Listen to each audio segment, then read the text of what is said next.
Hi ಸ್ನೇಹಿತರೆ, ಎಲ್ರಿಗೂ ನಮಸ್ಕಾರ. ನಾನು Kasimappa Gunjalli. Welcome to real competitive academy India.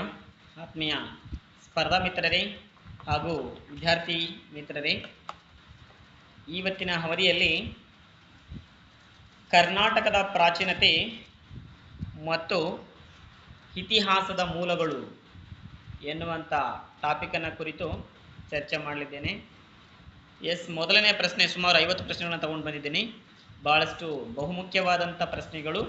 ಕರ್ನಾಟಕದ ಇತಿಹಾಸ ಪ್ರಾರಂಭವಾಗುವುದೇ ಕದಂಬರ ಮನೆತನದಕ್ಕಿಂತ ಮುಂಚೆ. ಕರ್ನಾಟಕವನ್ನು ಆಳಿದಂತಹ ಏಕೈಕ ಮೊದಲ ಮನೆತನವೇ ಕದಂಬರು.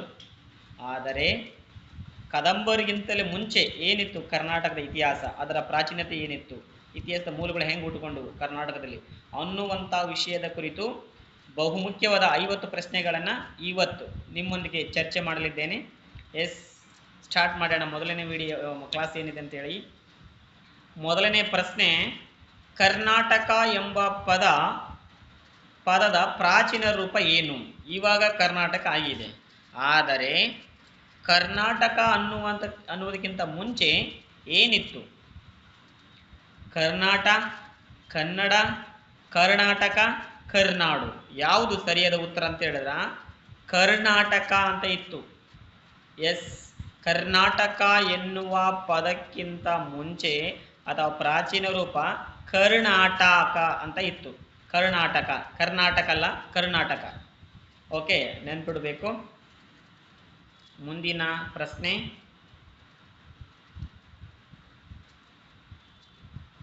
ನೋಡ್ರಿ, ಕರ್ನಾಟಕದ ಇತಿಹಾಸ ಅಧ್ಯಯನಕ್ಕೆ ಮುಖ್ಯ ಮೂಲ ಯಾವುದು? ಕರ್ನಾಟಕದ ಇತಿಹಾಸ ಅನ್ನುವುದಕ್ಕೆ, ಕರ್ನಾಟಕದ ಇತಿಹಾಸ ಅನ್ನೋ ಒಂದು ಅಧ್ಯಯನಕ್ಕೆ ಮುಖ್ಯ ಮೂಲ ರೂಪ ಯಾವುದು ಅಂತ ಹೇಳಿ ನಮಗೆ ದೊರೆತು. ಆದರೆ ಮುಖ್ಯ ಮೂಲಗಳು ಎಲ್ಲಿಂದ ದೊರೆತು ಅಂತ ಹೇಳಿದ್ರ ಅರ್ಥ ಶಾಸನಗಳಿಂದ ದೊರೆತುವ, ಅಥವಾ ಕಥೆಗಳು, ಅಥವಾ ಹಾಡುಗಳು, ಅಥವಾ ನಾಟಕಗಳು. ಇವು ಮೂರು ಆಯ್ಕೆ ತಪ್ಪಿದವ. ಆಯ್ಕೆ 1 ಏನಿದೆ ನೋಡ್ರಿ, ಶಾಸನಗಳ ಮೂಲಕ ಕರ್ನಾಟಕದ ಇತಿಹಾಸಕ್ಕೆ ಮುನ್ನುಡಿಯಾಯಿತು ಅಥವಾ ಮೂಲ ಆದವು ಅಂತೇಳಿ. ಹಾಗಾಗಿ ಆಯ್ಕೆ 1 ಸರಿಯಾದಂಥ ಉತ್ತರ. ಮುಂದಿನ ಪ್ರಶ್ನೆಯನ್ನು ನೋಡೋಣ.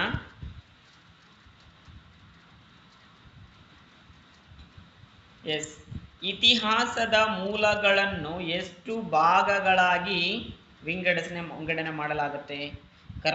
ಇತಿಹಾಸದ ಮೂಲಗಳೇನಿದಾವಲ್ಲ, ಈಗ ಯಾವುದೇ ಒಂದು ಭಾರತ ಇತಿಹಾಸ ಇರಲಿ, ಕರ್ನಾಟಕ ಇತಿಹಾಸ ಇರಲಿ, ಆಧುನಿಕ ಭಾರತದ ಇತಿಹಾಸ ಇರಲಿ, ಆಧುನಿಕ ಕರ್ನಾಟಕ ಇತಿಹಾಸನೇ ಇರಲಿ, ಇತಿಹಾಸ ನಮಗೆ ತಿಳಿಬೇಕಂತ ಹೇಳಿದ್ರ ಮೂಲಗಳನ್ನು ಎಷ್ಟು ಪ್ರಕಾರಗಳಾಗಿ ವಿಂಗಡಣೆ ಮಾಡ್ತೀವಿ, ಯಾವ ಮೂಲಗಳಿಂದ ಇತಿಹಾಸವನ್ನು ನಾವು ತಿಳ್ಕೋಬಹುದು ಅಂತೇಳಿ. ಪ್ರಮುಖವಾಗಿ ಇತಿಹಾಸದ ಮೂಲಗಳನ್ನ ಮುಖ್ಯವಾಗಿ 3 ಭಾಗಗಳನ್ನಾಗಿ ವಿಂಗಡಣೆ ಮಾಡ್ತೀವಿ. ಹಾಗಾಗಿ ಆಯ್ಕೆ ಬಿ ಸರಿಯಾದಂಥ ಉತ್ತರ. ಮುಂದಿನ ಪ್ರಶ್ನೆ ನೋಡೋಣ.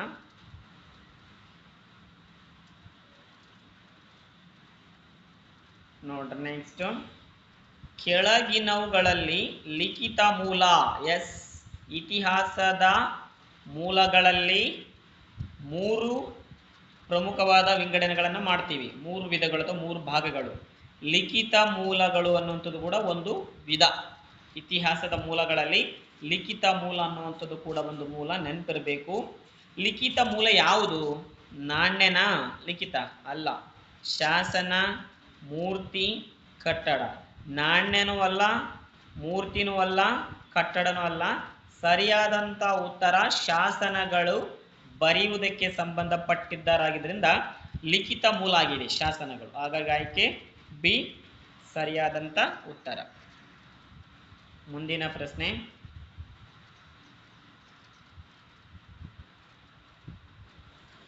ಕರ್ನಾಟಕದ ಪ್ರಾಚೀನತೆ ಮತ್ತು ಇತಿಹಾಸದ ಮೂಲಗಳಲ್ಲಿ ಬಹುಮುಖ್ಯವಾದಂಥ ಪ್ರಶ್ನೆ. ಕರ್ನಾಟಕದಲ್ಲಿ ದೊರೆತ ಪ್ರಾಚೀನ ನಾಣ್ಯಗಳು ಏನನ್ನು ತಿಳಿಸುತ್ತವೆ? ಈಗ ಶಾಸನಗಳು ದೊರೆತವು, ಲಿಖಿತ ದಾಖಲೆಗಳವೆಲ್ಲ. ಶಾಸನಗಳೇನು? ಲಿಖಿತ ದಾಖಲೆಗಳು. ನಾಣ್ಯಗಳು ಕೂಡ ಏನಿದಾವೆ? ಇತಿಹಾಸದ ಮೂಲಕ್ಕೆ ಸಂಬಂಧಪಟ್ಟಂಥದ್ದೇ. ಇತಿಹಾಸದ ಮೂಲಗಳಲ್ಲಿ 2ನೇ ವಿಧ, ನಾಣ್ಯಗಳ ಮುಖಾಂತರ, ಶಾಸನಗಳ ಮುಖಾಂತರ. ಈಗ ನಾಣ್ಯಗಳು ಏನನ್ನು ತಿಳಿಸ್ತಾವ? ಸಾಹಿತ್ಯನ ತಿಳಿಸುತ್ತವ ಅಥವಾ ಆರ್ಥಿಕತೆ? ಹಾಗಾದ್ರೆ ಆ ಒಂದು ಇತಿಹಾಸದ ಕಾಲದಲ್ಲಿ ಕಳೆದ ಒಂದು ವರ್ಷಗಳಲ್ಲಿ ಅಥವಾ ಕಳೆದ ಒಂದು 100 ವರ್ಷಗಳ ಹಿಂದೆ ಇತಿಹಾಸದಲ್ಲಿ ನಾಣ್ಯಗಳು ಅಲ್ಲಿನ ಆರ್ಥಿಕ ಮಟ್ಟ ಅಂದ್ರೆ ಹಣದ ವ್ಯವಹಾರದ ಬಗ್ಗೆ ತಿಳಿಸ್ತಾವ. ಹಾಗಾಗಿ ಸಂಗೀತಕ್ಕೂ ನಾಣ್ಯಗಳು ಸಂಬಂಧಪಡಲ್ಲ, ಕ್ರೀಡೆಗೂ ಸಂಬಂಧಪಡಲ್ಲ, ಸಾಹಿತ್ಯಕ್ಕೂ ಕೂಡ ಸಂಬಂಧ ಪಡಲ್ಲ. ಏನನ್ನು ತಿಳಿಸ್ತಾವ ಅಂತ ಹೇಳಿದ್ರ ಆರ್ಥಿಕತೆ ಹೆಂಗಿತ್ತಂತೇಳಿ ನಾಣ್ಯಗಳು ತಿಳಿಸ್ತಾವ. ನೋಡಿ ನೆಕ್ಸ್ಟ್ ಮುಂದಿನ ಪ್ರಶ್ನೆ.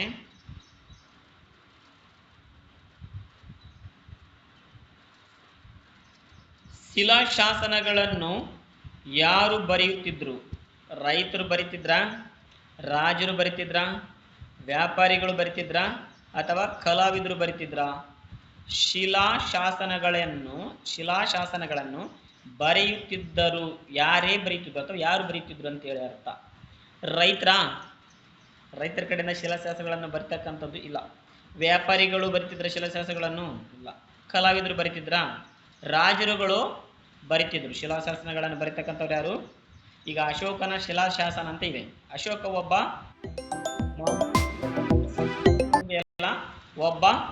ರಾಜ, ಹೌದಾ? ಹಂಗಾಗಿ ರಾಜರುಗಳು ಏನ್ ಮಾಡ್ತಾ ಇದ್ರು? ಶಿಲಾಶಾಸನಗಳನ್ನ ಬರಿತಿದ್ರು ಅಂತೇಳಿ. ನೆಕ್ಸ್ಟ್ ನೋಡ್ರಿ, ಮುಂದಿನ ಪ್ರಶ್ನೆ ಏನಿದೆ ಅಂತ ಹೇಳಿ. ಶಿಲಾಶಾಸನಗಳನ್ನು ಬರಿತಿದ್ದಾರೆ ಯಾರು? ರಾಜರು. ಮುಂದಿನ ಪ್ರಶ್ನೆ,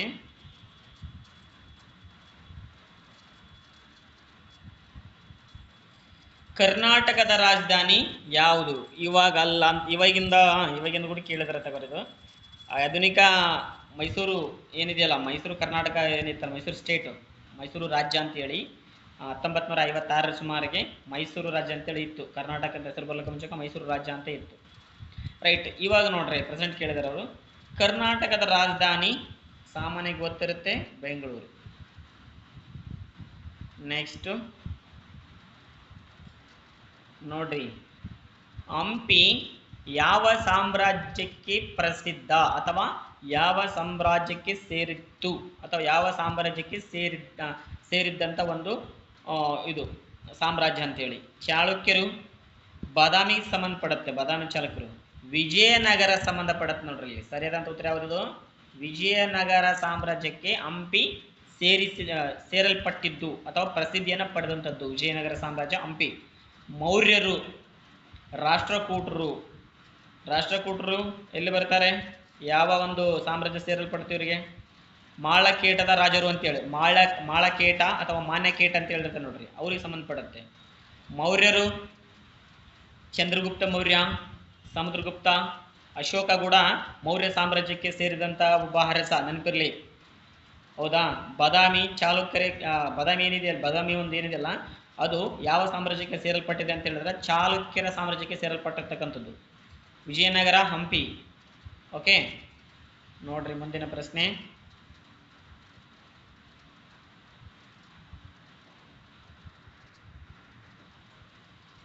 ಶಾಸನಗಳನ್ನು ಓದುವ ಶಾಸ್ತ್ರ ಯಾವುದು? ಇವಾಗ ಮಸ್ಕಿಯಲ್ಲಿ ಏನಿದೆ, ಅಶೋಕನ ಶಿಲಾಶಾಸನಗಳು, ಅಂದ್ರೆ ಮಸ್ಕಿ ಅಷ್ಟಲ್ಲ ಬಟ್ ಬಹಳಷ್ಟು ಪ್ರಸಿದ್ಧಿಯನ್ನು ಪಡೆದಂತ ಅಶೋಕನ ಶಿಲಾಶಾಸನ ಯಾವುದಾದ್ರೂ ಕರ್ನಾಟಕದಲ್ಲಿದ್ರೆ ಅದು ರಾಯಚೂರು ಜಿಲ್ಲೆಯ ಮಸ್ಕಿ ತಾಲೂಕಿನ ಅಶೋಕನ ಶಿಲಾಶಾಸನ ಬಹಳಷ್ಟು ಪ್ರಸಿದ್ಧಿಯನ್ನು ಪಡೆದಂತ ಅಶೋಕ ಮಹಾರಾಜರಿಗೆ ಸಂಬಂಧಪಟ್ಟಿರ್ತಕ್ಕಂಥ ಒಂದು ಶಾಸನ. ಈ ಶಾಸನಗಳನ್ನು ನಾವು ಓದ್ಬೋದಾ? ಇಲ್ಲ. ಶಾಸನಗಳನ್ನು ಓದುವ ಶಾಸ್ತ್ರ ಯಾವುದಪ್ಪ ಅದು? ಪುರಾತತ್ವ ಇಲಾಖೆನ? ಶಿಲಾಶಾಸ್ತ್ರ, ಭೂಗೋಳಶಾಸ್ತ್ರ, ಜೀವಶಾಸ್ತ್ರ? ಎಸ್, ಸರಿಯಾದಂತ ಉತ್ತರ ಶಾಸನಗಳನ್ನು ಓದುವ ಶಾಸ್ತ್ರ ಯಾವುದಂತ ಹೇಳಿದ್ರ ಶಿಲಾಶಾಸ್ತ್ರ ಅಂತೇಳಿ ನೆನಪಿಡಬೇಕು. ನೆಕ್ಸ್ಟ್ ನೋಡ್ರಿ,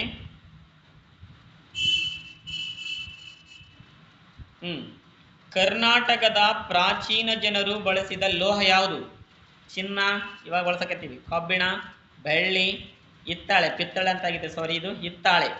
ಓಕೆ, ಹಿತ್ತಾಳೆನೂ ಅಲ್ಲ, ಬೆಳ್ಳಿನೂ ಅಲ್ಲ, ಚಿನ್ನನೂ ಅಲ್ಲ. ಕರ್ನಾಟಕದ ಪ್ರಾಚೀನ ಜನರು ಬಳಸುತ್ತಿದ್ದ ಲೋಹ ಯಾವುದು ಅಂತ ಹೇಳಿದ್ರದು ಕಬ್ಬಿಣ. ನೆನಪಿರ್ಲಿ, ಕಬ್ಬಿಣ ಅಂದ್ಕೂಡಲೇ ನಮ್ಗೆ ನೆನಪಾಗಬೇಕು, ಕಬ್ಬಿಣ ಇದು ಒಂದು ಲೋಹ, ಘನ ಸ್ಥಿತಿಯಲ್ಲಿ ಇರುತ್ತೆ. ನಿನ್ನೆ ನಾವು ಲೋಹಗಳು ಮತ್ತು ಅಲೋಹಗಳು ವಿಜ್ಞಾನ BSc B.Ed ಮಾಡಿದವ್ರಿಗೆ ಏನಿರುತ್ತಲ್ಲ ಆ ಒಂದು GPT ಆಗಿರ್ಬೋದು ಹಿಸ್ಟರಿಗೆ ಸಂಬಂಧಪಟ್ಟಂತ ಕ್ಲಾಸ್ಗಳನ್ನು ಮಾಡಿದ್ದೀನಿ ನಾನು. ಸುಮಾರು 50 ಪ್ರಶ್ನೆಗಳನ್ನು ಡಿಸ್ಕಷನ್ ಮಾಡಿದ್ದೀನಿ. ಲೋಹಗಳು ಮತ್ತು ಅಲೋಹಗಳು ಅಂತ ಅದರಲ್ಲಿ ಕಂಪ್ಲೀಟ್ಲಿ ಲೋಹಗಳ ಬಗ್ಗಿನ ಎಲ್ಲವೂ ಡೀಟೇಲ್ ಆಗಿ ಲೋಹಗಳಾಗಿರ್ಬೋದು ಅಲೋಹಗಳಾಗಿರ್ಬೋದು ಉದಾಹರಣೆಗಳಾಗಿರ್ಬೋದು ಅವ್ರ ಗುಣಲಕ್ಷಣಗಳಾಗಿರ್ಬೋದು ಪ್ರತಿಯೊಂದನ್ನು ಕೂಡ ನಿನ್ನೆ ತರಗತಿಯಲ್ಲಿ ಡಿಸ್ಕಷನ್ ಮಾಡಿದ್ದೀನಿ. ಇವತ್ತಿನ ತರಗತಿಯಲ್ಲಿ BA B.Ed ಅಥವಾ MA B.Ed ಮಾಡಿದವರು HSTR ಎಕ್ಸಾಮ್ಗೆ ಬಹುಮುಖ್ಯವಾದಂಥ ಟಾಪಿಕ್ಕು ಕರ್ನಾಟಕದ ಪ್ರಾಚೀನತೆ ಮತ್ತು ಇತಿಹಾಸದ ಮೂಲಗಳು. ನೋಡ್ರಿ,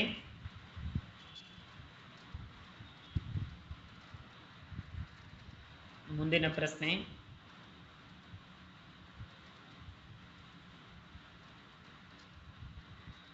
ಪುರಾತತ್ವ ಅಧ್ಯಯನವು ಯಾವುದಕ್ಕೆ ಸಂಬಂಧಿಸಿದೆ? ಭವಿಷ್ಯಕ್ಕೆನ, ಭೂತಕಾಲನ, ವರ್ತಮಾನ ಕಾಲ, ವಿಜ್ಞಾನ? ವಿಜ್ಞಾನಕ್ಕೂ ಪುರಾತತ್ವಕ್ಕೂ ಸಂಬಂಧನೇ ಇಲ್ಲ, ಭೂತಕಾಲಕ್ಕೆ ಸಂಬಂಧಪಟ್ಟಿದೆ. ಈಗ ನೋಡ್ರಿ, ಇತಿಹಾಸದ ಮೂಲಗಳನ್ನು ಅಧ್ಯಯನ ಮಾಡ್ತಕ್ಕಂಥದ್ರಲ್ಲಿ ಕೂಡ ಪುರಾತತ್ವ ಇಲಾಖೆ ಒಂದು ಭಾಗ. ಯಾಕಂತ ಹೇಳಿದ್ರ ಬೇರೆ ಯಾವುದೇ ಒಂದು ಸ್ಥಳಕ್ಕೆ ಹೋಗಿ ಅಲ್ಲಿನ ಇತಿಹಾಸವನ್ನ ತಿಳಿಬೇಕಂತ ಹೇಳಿದ್ರ ಅಲ್ಲಿರ್ತಕ್ಕಂಥ ಶಾಸನಗಳಾಗಿರ್ಬೋದು, ನಾಣ್ಯಗಳಾಗಿರ್ಬೋದು, ಅಥವಾ ಅಲ್ಲಿ ಮಣ್ಣಿನಾಗಿರ್ಬೋದು, ಅಥವಾ ಅಲ್ಲಿ ವಾಸ ಮಾಡ್ತಕ್ಕಂಥ ಜನರ ಒಂದು ಸಾಮಾನುಗಳ ಮುಖಾಂತರ ಅಥವಾ ಅವರು ಬಳಸ್ತಿದ್ದ ವಸ್ತುಗಳನ್ನು ಅವ್ರು ಏನು ಮಾಡ್ತಾರೆ, ಪುರಾತತ್ವ ಇಲಾಖೆಯವರು ಅದ್ರ ಬಗ್ಗೆ ತಿಳ್ಕೊಂಡು ಅದರ ಒಂದು ಆ ವಯಸ್ಸು ಅಥವಾ ಆಯುಸ್ಸು ಅಥವಾ ಎಷ್ಟು ವರ್ಷಗಳಿಂದ ಇಲ್ಲಿ ಇದು ಜನರು ನೆಲೆಸಿದ್ರು ಅಂತೇಳಿ ಹೇಳ್ತಾರೆ. ನೆಕ್ಸ್ಟ್ ನೋಡಿ,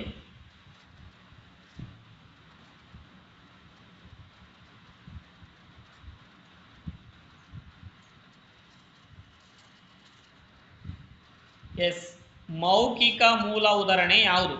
ಮೌಖಿಕ ಅಂದ್ರೆ ಬಾಯಿಯಿಂದ ಬಾಯಿಗೆ ಹರಡುವಂತಹ ಮೂಲ. ಮೌಖಿಕ ಮೂಲ ಉದಾಹರಣೆ ಯಾವುದು ಅಥವಾ ಮೌಖಿಕ ಮೂಲಕ್ಕೆ ಉದಾಹರಣೆ ಯಾವುದು ಆಗಿರ್ಬೇಕಿದು? ಜನಪದ ಗೀತೆ, ಶಾಸನಗಳು ಮೌಖಿಕನ ಅಲ್ಲ, ನಾಣ್ಯಗಳು ಹೌದಾ? ಅಲ್ಲ. ಮೂರ್ತಿಗಳು ಅಲ್ಲ. ಸರಿಯಾದಂಥ ಉತ್ತರ ಜಾನಪದ ಸಾಹಿತ್ಯ ಅಥವಾ ಜನಪದ ಗೀತೆಗಳು, ಜನರ ಬಾಯಿಯಿಂದ ಬಾಯಿಗೆ ಹರಡಿದಂತಹ ಒಂದು ಹಳ್ಳಿ ಸೊಗಡಿನ ಒಂದು ಸಾಹಿತ್ಯ, ಜಾನಪದ ಸಾಹಿತ್ಯ ಮೌಖಿಕ ಮೂಲಕ್ಕೆ ಉದಾಹರಣೆ ಅದು. ನೆಕ್ಸ್ಟ್ ನೋಡ್ರಿ,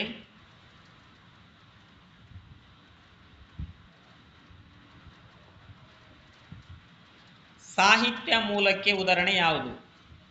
ಮೌಖಿಕ ಮೂಲ ಆಯಿತು. ಈಗ ಸಾಹಿತ್ಯ ಮೂಲಕ್ಕೆ ಉದಾಹರಣೆ ಯಾವುದು? ಕಾವ್ಯ, ಶಿಲ್ಪ, ನಾಣ್ಯ, ದೇವಾಲಯ. ಇದರಲ್ಲಿ ಸಾಹಿತ್ಯ ಮೂಲಕ್ಕೆ ಸಂಬಂಧಪಟ್ಟಂತ ಹೇಳಿದ್ರ ಅದು ಕಾವ್ಯ. ಕಾವ್ಯ ಸಾಹಿತ್ಯ ಮೂಲಕ್ಕೆ ಸಂಬಂಧಪಟ್ಟಿರ್ತಕ್ಕಂಥದ್ದು. ನೆಕ್ಸ್ಟ್ ನೋಡಿ,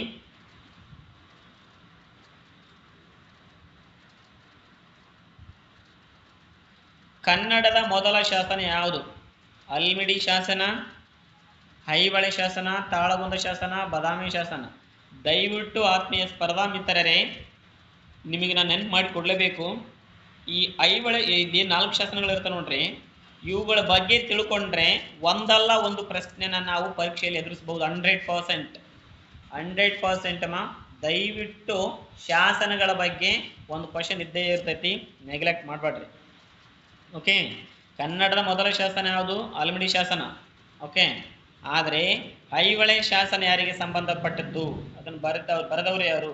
ತಾಳಗುಂದ ಶಾಸನ ಯಾರಿಗೆ ಸಂಬಂಧಪಟ್ಟದ್ದು? ಬಾದಾಮಿ ಶಾಸನ ಯಾರಿಗೆ ಸಂಬಂಧಪಟ್ಟಿದ್ದು? ಅದರ ಒಂದು ಪ್ರಾಮುಖ್ಯತೆ, ಅವು ಎಷ್ಟು ಸಾಲುಗಳಿದಾವ ಅದರ ಬಗ್ಗೆ ತಿಳ್ಕೋಬೇಕು. ದಯವಿಟ್ಟು ಫೋಕಸ್.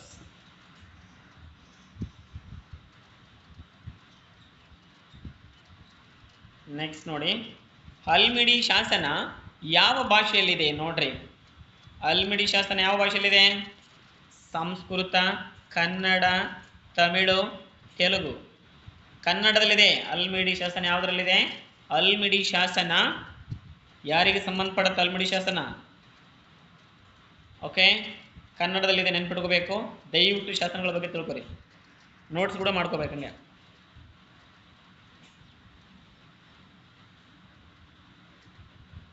ನೋಡಿ, ಕರ್ನಾಟಕದಲ್ಲಿ ಪ್ರಸಿದ್ಧ ಪ್ರಾಚೀನ ಸಾಮ್ರಾಜ್ಯ ಯಾವುದು? ಕರ್ನಾಟಕದಲ್ಲಿ ಪ್ರಸಿದ್ಧ ಪ್ರಾಚೀನ ಸಾಮ್ರಾಜ್ಯ ಅಂತ ಕೇಳಕತ್ತಾರೆ ಅವರು. ಇದರಲ್ಲಿ ಕದಂಬರು ಏನಾದರೂ ಆಯ್ಕೆ ಕೊಟ್ಟಿದ್ದಾರೆ? ನಾವೆಲ್ಲರೂ ನೆನಪಿಟ್ಕೊಂಡಿದ್ದು ಒಂದೇ, ಕರ್ನಾಟಕವನ್ನು ಆಳಿದ ಏಕೈಕ ಮೊದಲ ರಾಜಮನೆತನ ಕದಂಬರು ಅಂತೇಳಿ. ಹೌದಾ? ಕದಂಬರು, ಚೋಳ, ಗಂಗರು, ಪಾಂಡ್ಯರು, ಪಲ್ಲವರು ಅಂತ ಇದೆ. ಇದರಲ್ಲಿ ಸರಿಯಾದಂಥ ಉತ್ತರ ಗಂಗರು. ಗಂಗರು ಕರ್ನಾಟಕದ ಪ್ರಸಿದ್ಧ ಪ್ರಾಚೀನ ಸಾಮ್ರಾಜ್ಯ.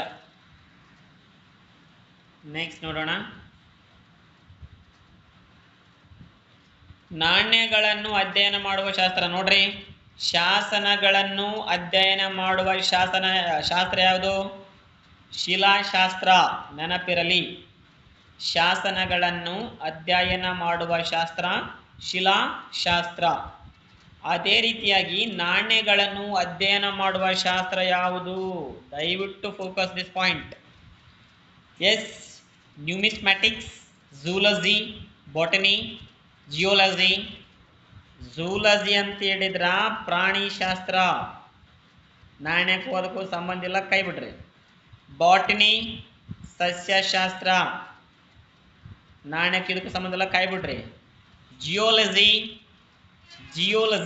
ಭೂಮಿಗೆ, ಜಿಯೋ ಅಂದ್ರೆ ಭೂಮಿ ಅಂತ ಅರ್ಥ. ಜಿಯೋಗ್ರಫಿ ಬೇರೆ, ಜಿಯೋಲಜಿ ಬೇರೆ. Yes, the right answer is numismatics. ನಾಣ್ಯಗಳನ್ನು ಅಧ್ಯಯನ ಮಾಡುವ ಶಾಸ್ತ್ರ ನ್ಯೂಮಿಸ್ಮ್ಯಾಟಿಕ್ಸ್ ಅಂತೇಳಿ. ದಯವಿಟ್ಟು ಫೋಕಸ್ ದಿಸ್ ಪಾಯಿಂಟ್.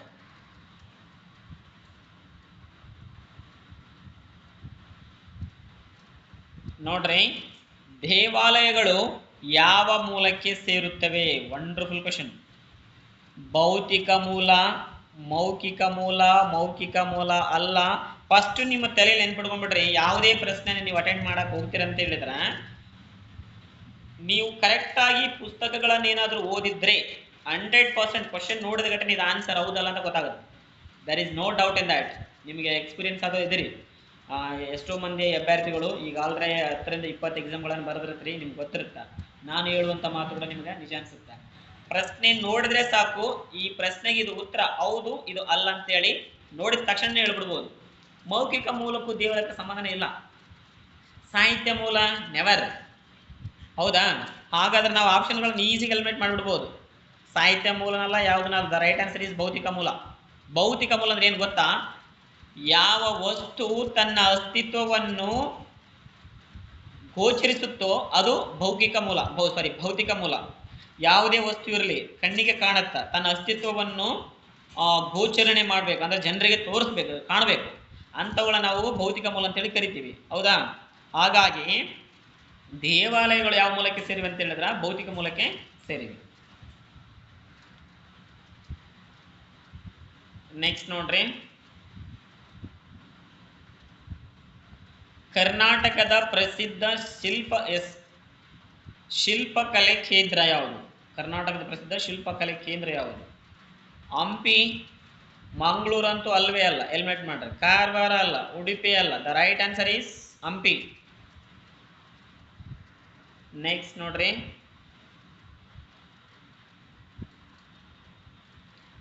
ಐಹೊಳೆ ಯಾವ ಜಿಲ್ಲೆಯಲ್ಲಿದೆ? Wow, super question. Badami, Banashankari, Aihole, Pattadakal, ಇವು 4 ಪ್ರಸಿದ್ಧ ಐತಿಹಾಸಿಕ ಸ್ಥಳಗಳು ಸೇರಿರುವುದೇ ಬಾಗಲಕೋಟೆ ಜಿಲ್ಲೆಗೆ. ಧಾರವಾಡದಲ್ಲಿ ನನಗೆ ಗೊತ್ತಿದ್ದ ಮಟ್ಟಿಗೆ ಯಾವುದೇ ಐತಿಹಾಸಿಕ ಸ್ಥಳಗಳು ಇಲ್ಲ. ಇದ್ರೂ ದಯವಿಟ್ಟು ತಿಳಿಸಿ. ಹಾವೇರಿ ಜಿಲ್ಲೆಯಲ್ಲಿದೆ ಕನಕದಾಸರದು. ಹಂಗಂತೆ ಸಾಹಿತ್ಯಕ್ಕೆ ಸಂಬಂಧಪಟ್ಟ ಬಂದ್ರೆ ಧಾರವಾಡದಲ್ಲಿ ಬಿಡಿದ್ರು. ಬೇಂದ್ರೆ ಅವರು ಬರೋದೇ ಧಾರವಾಡ, ಬೇಂದ್ರೆ ಅವರು. ಹಾವೇರಿ ಜಿಲ್ಲೆ, ಗದಗು. ಓಕೆ, ಅವರು ಐಹೊಳೆ ಕೇಳಿದರ ಮೇಲೆ ಐಹೊಳೆ ಯಾವುದರಲ್ಲಿ ಬರುತ್ತೆ ಅಂತ ಹೇಳಿದ್ರೆ ಬಾಗಲಕೋಟೆ ಜಿಲ್ಲೆಯಲ್ಲಿ ಬರುತ್ತೆ ಐಹೊಳೆ. ನೆನ್ಪಿಡ್ಬೇಕು. ಐಹೊಳೆ ಶಾಸನ ಕೂಡ ಇದೆ, ನೆನ್ಪಿರ್ಲಿ.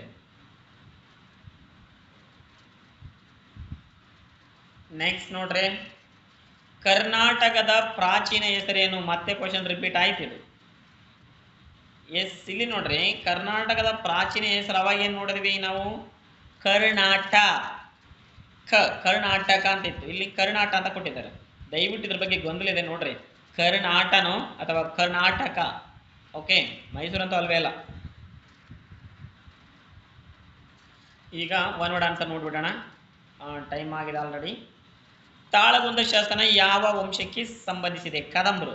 ಎಸ್, ಇಲ್ಲಿ ಗೊತ್ತಾಗುತ್ತೆ ನೋಡಿ ನಮ್ಗೆ ಶಾಸನಗಳು. ತಾಳಗುಂದ ಶಾಸನ ಯಾವ ಮನೆತನಕ್ಕೆ ಸೇರಿದೆ ಅಂತ ಹೇಳಿದ್ರೆ ಕದಂಬರ ಮನೆತನಕ್ಕೆ ಸೇರಿದ್ದು. ಕದಂಬರು ಕರ್ನಾಟಕವನ್ನು ಆಳಿದ ಏಕೈಕ ರಾಜ ಮನೆತನ. ಕದಂಬರ ರಾಜಧಾನಿ ಯಾವುದು? ಬಾದಾಮಿ. ಬನವಾಸಿ ಕದಂಬರು ಅಂತ ಕರೀತಾರೆ.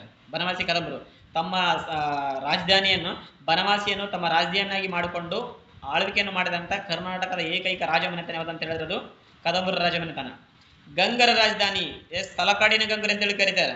ಹೌದಾ? ಯಾಕೆ ಕರೀತಾರೆ ತಲಕಾಡಿನ ಗಂಗರು ಅಂತ ಹೇಳಿದ್ರ ತಲಕಾಡನ ತಮ್ಮ ಆಡಳಿತಾವಧಿಯಲ್ಲಿ ತಲಕಾಡನ್ನು ತಮ್ಮ ರಾಜಧಾನಿಯಾಗಿ ಮಾಡಿಕೊಂಡು ಆಡಳಿತವನ್ನು ನಡೆಸಿದಂಥ ರಾಜ ಮನೆತನ ಗಂಗರ ಮನೆತನ. ಗಂಗರ ಮನೆತನ ರಾಜಲಾಂಛನ ಯಾವುದು? ಆನೆ. ಬಾದಾಮಿ ಯಾರ ರಾಜಧಾನಿ? ಚಾಲುಕ್ಯರು. ಬಾದಾಮಿ ಚಾಲುಕ್ಯರು ಅಂತಾನೆ ಕರೀತಾರೆ. ಅವರು ಬಾದಾಮಿ ಚಾಲುಕ್ಯರು ಅಂತಾನೆ ಪ್ರಸಿದ್ಧರು. ಹೌದಾ? ಬಾದಾಮಿಯನ್ನು ಬಾದಾಮಿ ಕೂಡ ಬಾಗಲಕೋಟೆ ಜಿಲ್ಲೆಯಲ್ಲಿ ಬರುತ್ತೆ, ನೆನ್ಪಿಡಬೇಕು. ಬಾದಾಮಿಯನ್ನು ತಮ್ಮ ರಾಜಧಾನಿಯಾಗಿ ಮಾಡಿಕೊಂಡು ಕರ್ನಾಟಕದಲ್ಲಿ ಆಡಳಿತವನ್ನು ಆಳಿದಂಥ ಮನೆತನ ಚಾಲುಕ್ಯರು. ಪಟ್ಟದ ಕಲ್ಲು ಪ್ರಸಿದ್ಧವಾದದ್ದು ದೇವಾಲಯಗಳಿಗೆ. ನೆನಪಿರಲಿ, ಪಟ್ಟದ ಕಲ್ಲು ಪ್ರಸಿದ್ಧವಾದದ್ದು ಯಾವುದಕ್ಕ? ದೇವಾಲಯಗಳಿಗೆ. ಓಕೆ, ನೆಕ್ಸ್ಟ್ ನೋಡೋಣ.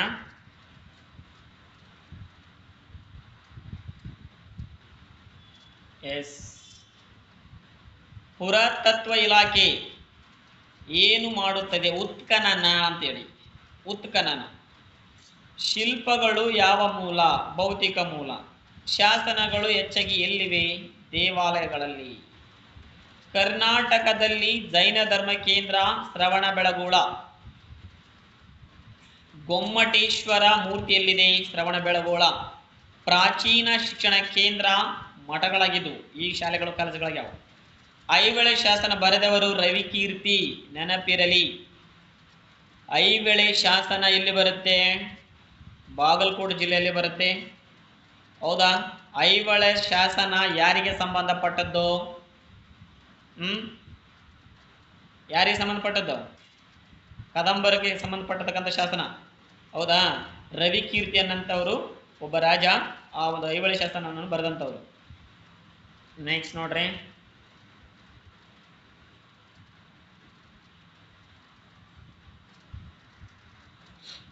ಕರ್ನಾಟಕದ ಇತಿಹಾಸಕ್ಕೆ ಸಹಾಯಕ ವಿದೇಶಿ ಮೂಲ ಪ್ರವಾಸಿ ಬರಹಗಳು. ಕರ್ನಾಟಕದ ಇತಿಹಾಸಕ್ಕೆ ಸಹಾಯಕ ವಿದೇಶಿ ಮೂಲ ಅಂತ ಹೇಳಿದ್ರೆ ಪ್ರವಾಸಿಗರುಗಳು ಏನು ಬರ್ತದೆ ಅವರ ಒಂದು ಬರಹಗಳು ಸಹಾಯಕ. ಅದು ಮೆಗಾಸ್ತನೀಸ್ ಯಾರು? ಒಬ್ಬ ಗ್ರೀಕ್ ಪ್ರವಾಸಿಗ. ಸಾಹಿತ್ಯ ಮೂಲದಲ್ಲಿ ಸೇರುವುದು ಕಾವ್ಯಗಳು. ಶಾಸನಗಳು ಸಾಮಾನ್ಯವಾಗಿ ಯಾವ ಲಿಪಿಯಲ್ಲಿವೆ? ಬ್ರಾಹ್ಮಿ ಲಿಪಿಯಲ್ಲಿವೆ. ಕರ್ನಾಟಕದ ಪ್ರಸಿದ್ಧ ಗುಹಾ ದೇವಾಲಯ ಬಾದಾಮಿ. ಬಾದಾಮಿ ಏನಿದೆ ಅದು ಒಂದು ಗುಹಾ ದೇವಾಲಯ ಅದು. ನೆಕ್ಸ್ಟ್ ನೋಡ್ರಿ. ಕರ್ನಾಟಕದ ಇತಿಹಾಸಕ್ಕೆ ಆಲ್ರೆಡಿ ಸಾರಿ ಆಗಿದೆ.